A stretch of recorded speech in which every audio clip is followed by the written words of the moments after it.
Welcome to the Boxing Gossip channel. Thanks for watching. If you're new, you haven't done so before, please press subscribe. This is my post-fight reaction video to Gary Corcoran versus Jeff Horn.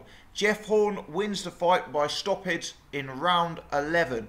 Let's discuss the fight. First and foremost, at the time of the stoppage, we'd had 10 complete rounds. I had Jeff Horn winning 8 of those 10 complete rounds. I could have made a case to give Corcoran 3 rounds, but really I thought 8-2 was the fair scorecard. So I had Jeff Horn winning and winning in relatively comfortable fashion. Not only did I have Jeff Horn ahead, but I also scored him the 9th and 10th clearly, so he had a lot of momentum going into the final rounds.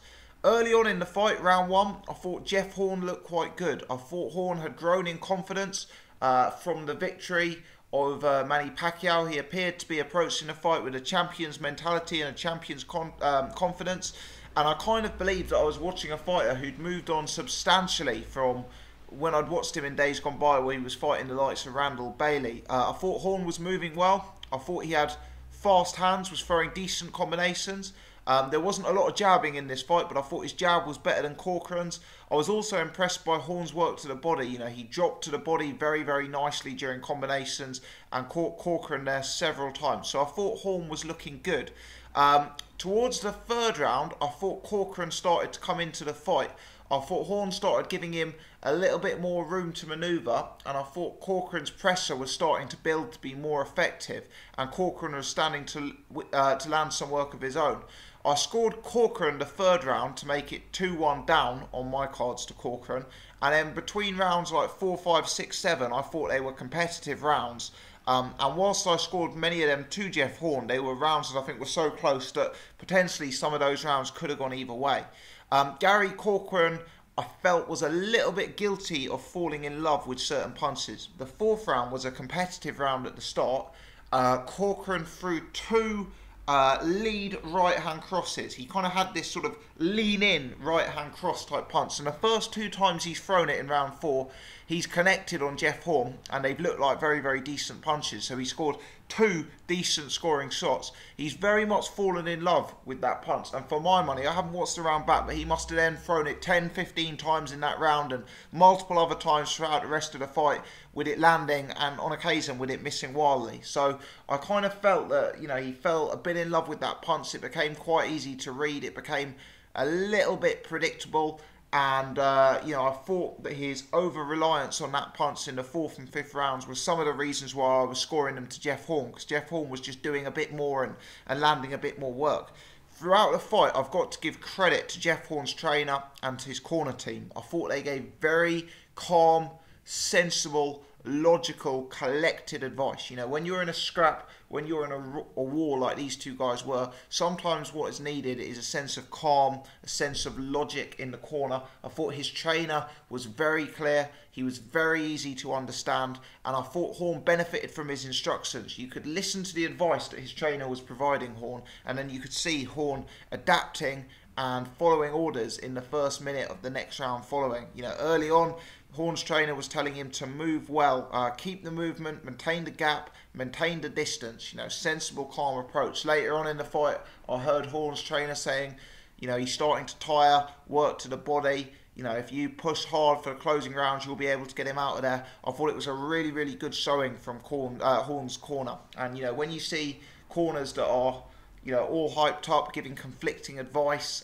you know, shouting and screaming. You know, you see this in a lot of other fights. I thought they could take a note from what Jeff Horn's corner were doing today. I give them a hell of a lot of credit. Horn found his, I don't know if he found his second wind or, you know, whether it was just that Corcoran started to tire.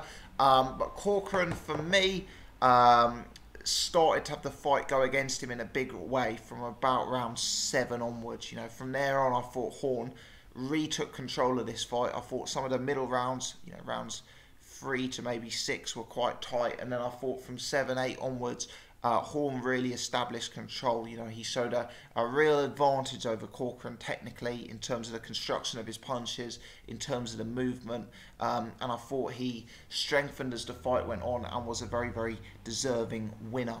Horn, he's a good fighter. He's improved a lot from the early days. Defensively, there's a little bit of openness there. He was catching some unnecessary punches from Corcoran. He is a guy who for me, was substantially ahead of Gary Corcoran in terms of class, in terms of skills, in terms of technique, but sometimes did get stuck in a little bit too much, succumbed to Corcoran's style and got involved in more of a scrap than he needed to. Corcoran's corner thought it was worth, they made a valiant effort. They were telling Gary Corcoran that he was, looking to build the pressure and looking to close the distance, but just not doing an effective enough job of getting his punches going as he was looking to make that transition from the outside to the inside. And, I thought that was fair commentary. A lot of it, though, to me was down to Jeff Horn having faster feet. A lot of it was down to Jeff Horn having better footwork and simply controlling the range a bit better. So as Gary Corcoran tried to build pressure, Jeff Horn was just creating enough distance so Corcoran's punches were less effective. That was kind of my take on it. Some of it wasn't down to Corcoran's tactics. It was just the attributes he had, being a bit more slow-footed, perhaps a little bit more plodding, having less advanced movement, counting against him in that sense. So, that's more credit that goes to Jeff Horn. As for where Jeff Horn sits in the world scene, you've got to give him a level of credit, especially after that Manny Pacquiao win. He's clearly in the mix at welterweight. Looking at this performance, looking at previous Jeff Horn performances, I believe Horn has become a very, very good fighter. I don't believe that he's an elite fighter. You look at the talent at 147, the likes of Keith Thurman, the likes of Errol Spence, the likes of Terence Crawford. I just think technically those guys are a level above Jeff Horn. I think there's a higher level of skills, a greater level of power, a greater level of athleticism and technique there. And I think that he would struggle against those sort of top tier names. But against anyone below those sort of guys, I think he's a fair opponent. And as I say, I have seen improvements in his game. He's throwing combinations very well. He's punching to the body well. He's moving well. I'd like to see him use his jab a little bit more, because when he did use it, it was an effective weapon, but there were large spells in the fight where he wasn't using it. Now, one thing I do have to mention briefly was the stoppage. The stoppage came in round 11. For my money, unless I've missed something, it was a really, really, really poor stoppage. Now, at this point in the fight, I think the fight was lost for Gary Corcoran. I don't think there was any conceivable chance he could have won on points. I don't think there was any realistic chance he would have won by knockout. But he'd also taken a bit of a hiding, and he had some injuries. He had a cut, potentially he had a swelling, etc. So I'm not saying Corcoran was in a good way. I'm not saying Corcoran had it easy, and I'm not saying in any sense that I'd necessarily pick Corcoran to win.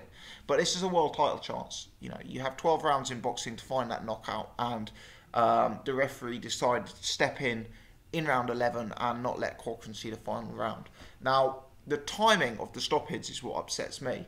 For me, the referee has jumped in and stopped the fight as Corcoran appears to be coming forward, and as Corcoran appears to be getting ready to throw punches, having just recently been throwing punches. This was no sustained beatdown where he'd taken 10 punches unanswered for Horn. This was no guy cowering in the corner, covering up, hoping not to get hurt.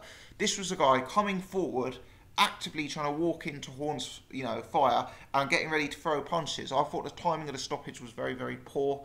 I thought it didn't do justice to what was going on, and I think Gary Corcoran has every right to feel a little bit aggrieved with the timing of that stoppage. From Corcoran's perspective, he emerges from this fight with credit. He's gone into this fight as a huge underdog against a guy who's coming off a win against Manny Pacquiao. He's put on a decent showing. Look, I scored him 2 rounds, but he was competitive, very competitive in 4 or 5 rounds. Horn just had too much in the way of movement, skills, speed for him. He was just a bit outgunned, a bit outclassed me. But Corcoran, he's got a likeable style. He's came to fight. He's gone out on his shield, and fair play to him for that. Potentially there's some decent scraps for him to get involved with at 147 pounds in the British domestic division. Maybe, I know people are changing weight classes, but maybe the likes of a Bradley Skeet, maybe the likes of a Sam Eggington, maybe these kind of fights will become available to Gary Corcoran in the future. And, you wouldn't be against seeing him in those kind of fights off the back of a performance like this. As for Jeff Horn, where does he go from here? You kind of sense that he's going to look for a big fight, and For me, it's hard to pick Jeff Horn with any confidence to beat one of the big names. Having said that, he's gone out and probably beaten the biggest name of all, Manny Pacquiao, so he's proven to all of us that he's not someone to be underestimated, and he's proven previously that he can upset the odds, and you have to give him a lot of respect for that. A lot of respect for that, so credit to both guys. One thing I did note is that the commentators on the stream that I was watching, which was Box Nation, said that Horn had cut 4 kilograms in the last 24 hours. Now, in UK money, that's £8.5 in the last 24 hours. That's too much. I think as he gets involved in bigger fights, where he's pushed a lot harder than Corcoran pushed him, that kind of weight drop towards a fight in the last 24 hours could have a real negative impact on what he's able to produce in the ring. So that's certainly something that I think his team needs to look at. I don't think he's the biggest 147 fighter in the world, and I don't see why he needs to cut that much weight in advance of the fight. You know, I think that's only going to be a negative rather than a positive. The final comment I'll make, and this is for maybe more for UK viewers than Jeff Horn fans who are tuning in from Australia.